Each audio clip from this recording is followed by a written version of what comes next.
ذرائع کے مطابق وزیر اعظم عمران خان نے پرویز خٹک کو واپس بلایا۔ وزیر دفاع پرویز خٹک پارلیمانی پارٹی اجلاس میں وزیر اعظم پر تنقید، آپ کو وزیر اعظم ہم نے بنوایا ہے، خیبر پختونخوا میں گیس پر پابندی ہے، گیس بجلی ہم پیدا کرتے ہیں اور پس بھی ہم ہی رہے ہیں، اگر آپ کا یہی رویہ رہا تو ہم ووٹ نہیں دے سکیں گے۔ پرویز خٹک کی گفتگو پر وزیر اعظم عمران خان اٹھ کر جانے لگے، اگر آپ مجھ سے مطمئن نہیں تو کسی اور کو حکومت دے دیتا ہوں۔ گیس کی قلت کے معاملے پر حماد اظہر اور پرویز خٹک میں نوک جھونک ہوئی، میں ووٹ نہیں ڈالوں گا، اجلاس سے جا رہا ہوں۔ وفاقی وزیر پرویز خٹک نے ایسا کہا، پرویز خٹک مجھے بلیک میل مت کرو، ووٹ نہیں دینا تو مت دو۔ وزیر اعظم نے یہ کہا، میرے کوئی کارخانے نہیں ہیں، مجھے کوئی بلیک میل نہیں کر سکتا۔ وزیر اعظم نے مزید کہا کہ میں ملک کی جنگ لڑ رہا ہوں، نہیں ووٹ دینا تو مت دو، مجھے کوئی حکومت کا شوق نہیں، میری جنگ ملک کے مفاد کی جنگ ہے۔ پارلیمانی پارٹی کے اجلاس میں 144 سے زیادہ ارکان قومی اسمبلی نے شرکت کی۔ ارکان کے وزیر اعظم عمران خان، شوکت ترین، حماد اظہر سے سوالات۔ آبادی بڑھ رہی ہے، گیس کی قلت کیسے پوری ہوگی؟ حکومت اہم اقدامات کر رہی ہے، گیس کی قلت کا مسئلہ جلد حل ہو جائے گا، وزیر اعظم نے یہ جواب دیا۔ رکن قومی اسمبلی نور عالم کے پھر سخت سوالات، کیا اسٹیٹ بینک کی خود مختاری سے سلامتی ادارے تو متاثر نہیں ہوں گے؟ نور عالم خان، کیا قومی سلامتی کے اداروں کے اکاؤنٹ کی تفصیلات بھی IMF کو دیں گے؟ انہوں نے مزید کہا کہ واضح کرنا چاہتا ہوں کہ ملکی مفاد پر کوئی سمجھوتا نہیں ہوگا، سلامتی اداروں کا تحفظ ہر صورت یقینی اور پہلی ترجیح ہے۔ وزیر اعظم کا منی بجٹ سے ہمیں گیس، پانی، بجلی ملے گا۔ نور عالم خان، وزیر اعظم نے دیگر اراکین اسمبلی کے سوالات کے جواب بھی دیے۔ پرویز خٹک نے مزید کیا کہا، آپ بھی سنیے۔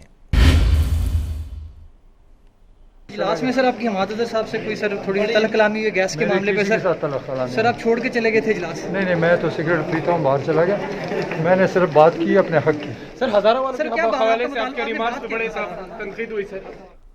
عمر جٹ اس وقت ہمارے ساتھ موجود ہیں۔ عمر، کیا کچھ ہوا ابھی تک؟ جی، وزیر اعظم عمران خان کی زیر صدارت جو پارلیمانی پارٹی کا اجلاس ہوا، اس اجلاس میں آج نہ صرف ارکان جو PTI کے ارکان ہیں بلکہ جو وزیر اعظم کی کیبنٹ کے لوگ ہیں انہوں نے بھی سخت سوالات کیے۔ یہاں سے میں آپ کو شروع کروں گا، جب اجلاس کی بریفنگ دی گئی شوکت ترین کی جانب سے اور اس پر سوالات کیے تو نور عالم خان جو رکن قومی اسمبلی ہیں PTI کے، انہوں نے وزیر اعظم عمران خان سے سوال کیا کہ کیا اسٹیٹ بینک کی خود مختاری سے سلامتی ادارے تو متاثر نہیں ہوں گے، اور کیا ہم سلامتی اداروں کی اکاؤنٹ کی تفصیلات بھی IMF کو دیں گے؟ جس پر وزیر اعظم نے کہا کہ واضح کرنا چاہتا ہوں کہ ملکی مفاد پر کوئی سمجھوتا نہیں ہوگا، سلامتی اداروں کا تحفظ ہر صورت یقینی بنانا ہماری پہلی ترجیح ہے۔ جس پر نور عالم خان نے کہا کیا منی بجٹ سے ہمیں گیس، پانی، بجلی ملے گا؟ جس پر وزیر اعظم نے کہا کہ میں ان تمام چیزوں کا ادراک ہے، جو بھی عوام کو مشکلات کا سامنا ہے ہمیں اس کا ادراک ہے اور ہم وہی اقدامات کر رہے ہیں جس سے عوام کو زیادہ سے زیادہ سہولیات دی جا سکیں۔ 144 سے زیادہ ارکان قومی اسمبلی شریک تھے اور وہاں پر موجود ارکان نے شوکت ترین اور حماد اظہر سے بھی سوالات کیے۔ اب گیس کے حوالے سے سوالات ہوئے اور پوچھا گیا کہ آبادی بڑھ رہی ہے، گیس کی قلت ہے، تو یہ تمام تر جو قلت ہے اس کو کیسے پورا کیا جائے گا؟ جس پر وزیر اعظم نے جواب دیا کہ حکومت اہم اقدامات کر رہی ہے اور گیس کی قلت کا معاملہ جو ہے وہ جلد حل ہو جائے گا۔ پہلے حماد اظہر اور پرویز خٹک کے درمیان تلخ کلامی ہوئی اس اجلاس میں اور انہوں نے سوالات پوچھے حماد اظہر سے، اور انہوں نے بلکہ یہ کہا کہ حماد اظہر کو تو گیس کے معاملات کا پتہ ہی نہیں ہے وزیر اعظم صاحب، اور آپ نے اپنے جو ارد گرد لوگ بٹھائے ہیں وہ ان کو مسائل کا صحیح طریقے سے ادراک نہیں ہے۔ اور پرویز خٹک پہلے غصے میں اجلاس چھوڑ کر چلے گئے، جس پر پرویز خٹک کو وزیر اعظم کی ہدایت پر دوبارہ بلایا گیا، اور وہاں پر جب دوبارہ واپس آئے تو پرویز خٹک نے وزیر اعظم سے بھی سخت سوالات کیے اور انہوں نے کہا کہ وزیر اعظم صاحب ہم نے آپ کو وزیر اعظم بنوایا، خیبر پختونخوا میں گیس پر پابندی ہے، گیس بجلی ہم پیدا کرتے ہیں اور پس بھی ہم رہے ہیں، اور اگر آپ کا یہی رویہ رہا تو ہم ووٹ نہیں دے سکیں گے۔ جس پر وزیر اعظم عمران خان کافی برہم ہوئے اور ذرائع کا یہ بتانا ہے کہ وزیر اعظم نے کہا کہ اگر آپ مجھ سے مطمئن نہیں ہیں تو کسی اور کو حکومت دے دیتا ہوں۔ وزیر اعظم نے یہ بھی کہا کہ پرویز خٹک نے جب یہ کہا کہ میں ووٹ نہیں ڈالتا اور میں اجلاس سے جا رہا ہوں تو وزیر اعظم نے کہا کہ پرویز خٹک مجھے بلیک میل مت کرو، ووٹ نہیں دینا تو مت دو، میرے نہ تو کوئی کارخانے ہیں اور نہ مجھے کوئی بلیک میل کر سکتا ہے، میں ملک کے مفاد کی جنگ لڑ رہا ہوں اور مجھے کوئی حکومت کا شوق نہیں ہے، میری جنگ صرف ملک کے مفاد کی جنگ ہے۔ ملک کے مفاد کی جنگ ہے۔ ٹھیک ہے، آپ ساتھ ہی رہیے گا عمر جٹ۔ خاور گھمن نے بھی اس وقت ہمیں جوائن کیا ہے۔ خاور گھمن، انتہائی دلچسپ صورتحال رہی ہے اس وقت کی جو پارلیمانی اجلاس کی۔